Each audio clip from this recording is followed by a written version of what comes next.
रास्ते पर आप महिलाओं को लेकर चलना चाह रही हैं, वो रास्ता कांटों पे चलने के बराबर है, मानती हैं? तो ऐसे महिलाओं को आप क्या संदेश देने की कोशिश करेंगे इस मंच के माध्यम से, वो जो कांटे भरे रास्ते हैं उनके लिए आगे चल के फूल भरे रास्ते हो जाए? जी, शुक्रिया है इस मंच का, जो मैं सारे देश के महिलाओं से कहती हूं कि आप किसी से डरने की जरूरत नहीं है। आप अपने आप में सब कुछ हो, आपको कोई भी नहीं डरा सकता। अगर आप स्ट्रांग हो तो 1 लाख मर्दों से भी फाइट कर सकती हो, आपको कोई भी नहीं गिरा सकता। आप एक बेटी नहीं हो, एक देश हो। आप एक महिला नहीं हो, एक देश हो।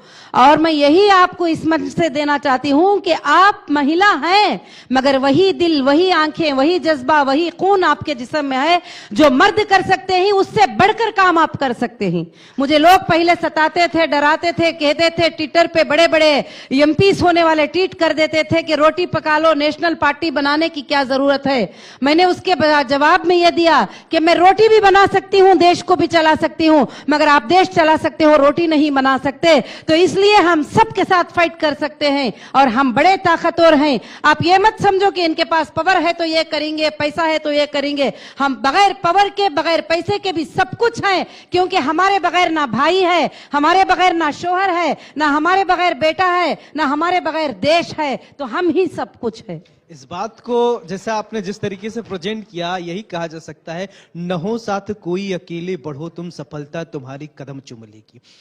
लेकिन एक महिला, और वो भी इस तरीके से आगे बढ़ना, मुस्लिम महिलाओं को और कहां कहां एजुकेशन की जरूरत है, कैसे आप अवेयर करेंगे? क्योंकि छोटा तबका नहीं है, बहुत ज्यादा और बहुत कॉम्प्लिकेटेड मानसिकता के लोगों से लड़ते हुए आपको वहां से निकालना है लोगों को और समाज के मुख्य धारा से जोड़ना है। उसके लिए आप कितना तैयार हैं? जी, मैंने बहुत शिक्षा दी है। अब मैं जो जरूरत करती हूँ, ये एक शिक्षा जो जरूरी महसूस करती हूँ, मैं माफी चाहती हूँ, आपको बताना चाहती हूँ कि पिछले दिनों से मुझे तरह तरह से सताया गया कि मुझको दबा दिया जाए, और ये किसी और तबके ने नहीं किया। हमारे जो मुस्लिम फेस कहलाते हैं, जो पार्लियामेंट्स में खड़े होते हैं, मैं नाम जिक्र नहीं करना चाहती, उनको बहुत डर लग गया कि मुस्लिम महिला अगर आगे आ गई तो क्या होता है, तो मुझे लीगल में फंसाया गया। आप साहब का जिक्र नहीं कर रही हैं, आप हैदराबाद से आती हैं जी, तो बोल दीजिए ना। जी जी जी, उन बहुत कोशिश किए गए और छोटे झूठे FIR किए गए और मुझे दबाने की कोशिश, मेरे फेस को नहीं लाने की कोशिश, बहुत सारे कोशिशें किए।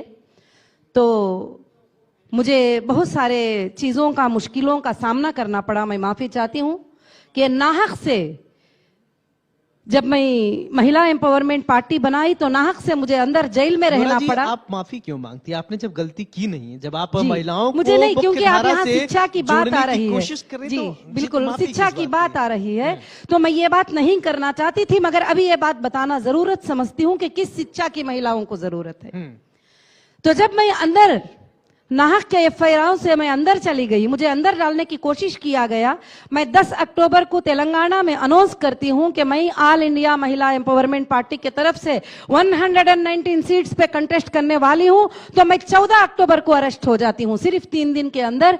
तो मुझे पता नहीं था FIR किसको कहते हैं, PC किसको कहते हैं, GC किसको कहते हैं, लीगल नॉलेज क्या है। तो फिर मैं अंदर जो है लॉ पढ़ना शुरू कर ली और मैं क्रिमिनल एक्ट्स पढ़ना शुरू कर ली, क्रिमिनल बुक्स पढ़ना शुरू कर ली।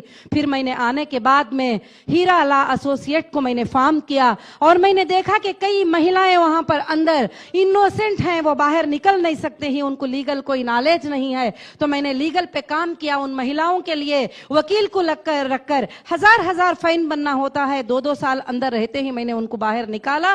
तो अब मैं जो शिक्षा की जरूरत महसूस करती हूँ देश के अंदर, जिस शिक्षा की कमी महसूस करती हूँ, वो लॉ की कमी महसूस करती हूँ। आज हमारे देश में जजेस विटनेस की कमी है, इस वजह से करोड़ों के केस पेंडिंग पड़े हुए हैं। आज हमारे देश में लॉयर्स की कमी है, जिसमें हमारे बच्चों को लॉ की नॉलेज नहीं है। आज हमारे देश के हर बच्चे को जो है लॉ की नॉलेज देना जरूरी है, भले वो 1 क्लास क्यों ना हो, 5th क्यों ना हो, 6th क्यों ना हो। मैं चाहती हूँ सारे कॉलेजेस में 5 मिनट लॉ के लिए टाइम दे, उनको बता दे कि देश का लॉ क्या है और वो देश का, हिंदुस्तान का कॉन्स्टिट्यूशन क्या है। मैं इस पर जरूरी समझ गई। अब मैं डिजिटलाइज वाइज हर महिला को यह शिक्षा बिल्कुल, देना आप चाहती हूँ। महिलाओं को यही संदेश देना चाहती हैं, वक्त जी। बर्बाद करने वाले को वक्त बर्बाद करके छोड़ेगा, हालातों पे छोड़ने वालों को हालात ही न छोड़ेगा। इसलिए घर से निकलिए, आगे बढ़िए और मजबूती से, दृढ़ इच्छा शक्ति से अगर आप आगे बढ़ेंगे तो आप सफलता जरूर। बिल्कुल, आप सच पर हैं, आप हक पर हैं। आप कभी पीछे मत जाइएगे, इस मर्द ने सता दिया, मैं अब क्या करूंगी।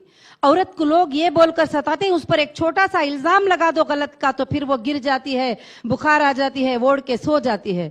मैं सारे देश के महिलाओं को इस मंच से ये खबर देना चाहती हूँ कि आप बिल्कुल मत डरिए, मैं आपके साथ हूँ और तमाम देश के महिलाएं आपके साथ हैं। जज्बे के साथ आप आगे बढ़ती रहिए और महिलाओं को आप अवेयर करती रहिए, एजुकेट करती रहिए। बहुत बहुत शुक्रिया आपका देश हमारे में साथ महिलाएं जुड़ने के लिए। तो आपने सुना नूरा जी किस तरीके से महिलाओं के लिए काम कर रही हैं, महिलाओं को एजुकेशन और उनको एजुकेट करने के लिए बहुत फाइट कर रही हैं और करना चाहिए। और इसी के साथ यहाँ रुकेंगे छोटे से ब्रेक के लिए। आप देखते रहिए इंडिया न्यूज उत्तर प्रदेश उत्तराखंड। नमस्कार।